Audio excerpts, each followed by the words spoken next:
Hello world, I'm Chris Perillo, and this is your Geek Out for today. Apple's iPhone 5 versus Google's Nexus 4. But before I begin, let me first explain this is not necessarily about platform differences, but the respective hardware in conjunction with each particular platform. The Nexus 4 feels light, but the iPhone 5 definitely feels lighter. In terms of single-handed operation, I definitely have to struggle to move my thumb around the iPhone 5 screen. But that's an even bigger issue for me on the Nexus 4, no matter how I try to hold it. Why is single-handed operation so important? Have you ever tried to use the keyboard with one thumb on one hand?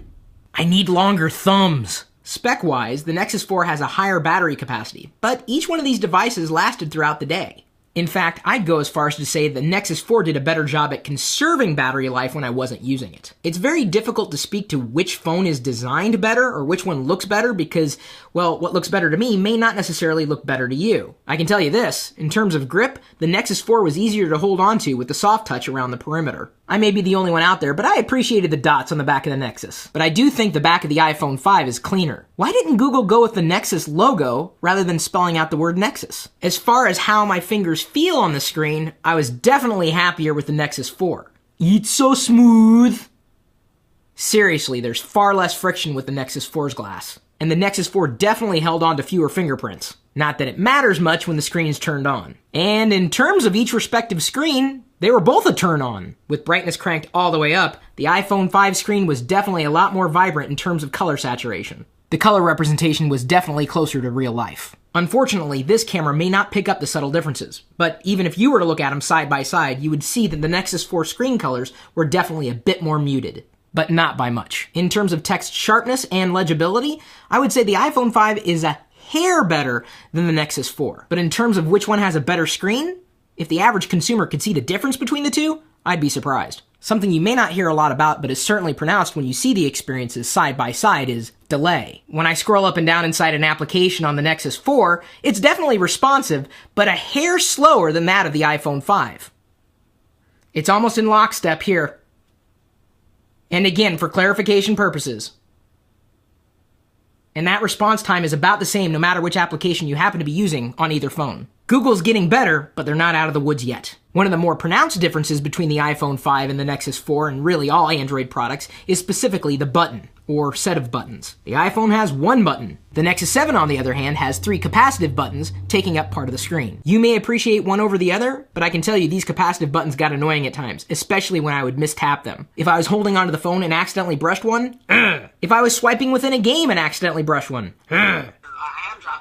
The speakers on the iPhone 5 are definitely capable of producing a richer sound. The Nexus 4 speaker was incredibly tinny. Good enough for voices. Moreover, the speaker location is different on each device. With the iPhone 5, you have two speakers on the bottom versus the Nexus 4 with one speaker, a little slit, on the back. May not seem like a big deal, but do you listen to audio while your phone is laying flat on a desk?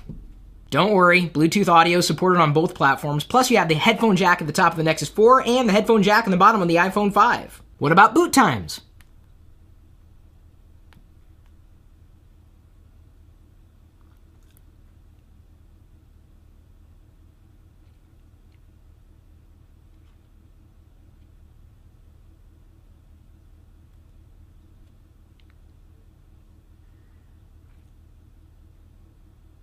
This would be a good time to tell you to subscribe to the channel if you haven't already.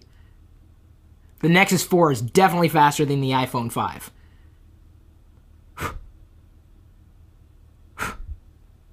At least as far as boot times are concerned.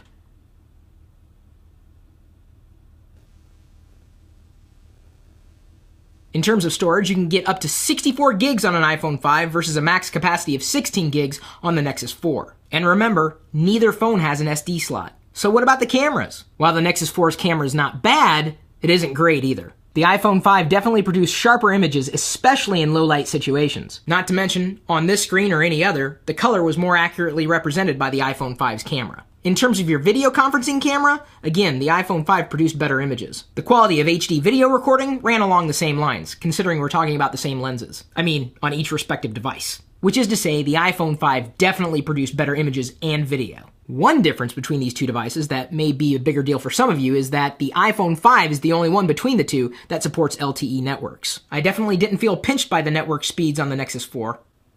Here we are running BrowserMark. The animations on the iPhone 5 are definitely smoother than the animations on the Nexus 4. Watch how smoothly those boxes resize themselves. And now it's the Nexus 4's turn. The tests are still running on the Nexus 4, but the iPhone 5 is done with a total score of 2451. The site further claims that the iPhone 5 browser is superior to 97% of all phone browsers. That's what they say. Still going. And for argument's sake, before I forget, there are no special optimizations I've done on either phone. There we go. A score of 1964, besting 72% of phone browsers. Let's check in with those biased fish, shall we? Here we are with 250 fishies swimming across each screen. Can you guys see the difference? The iPhone 5 is bopping between 50 and 53 frames per second at a window size of 981 by 553 versus approximately 17 to 23 frames per second on the Nexus 4 with a window size of 980 by 509. Game performance on either phone was about the same. Here's Zenbound 2, one of my favorite games. As I twist and turn that three-dimensional object around, you can see the lighting change and a very smooth frame rate. The Nexus 4 seemed to display the same amount of quality in the graphics, but definitely dropped frames. Then again, the entire Android platform isn't exactly known for its high and consistent frame rates. The game was certainly playable on either device, but the iPhone 5 was a far more fluid experience. And for those of you wondering, that was the only app I was running at the time, and no background processes that the system didn't need. Performance in Flipboard was the same between the two devices. Very fluid page turns on the iPhone 5, and equally fluid page turns on the Nexus 4. Some applications quite simply demand more resources, while others require fewer. I realize that should go without saying, but sometimes it's the law of diminishing returns in relation to the performance you might find on either phone. The Nexus 4 was definitely a fluid experience, the best Android experience I've had to date.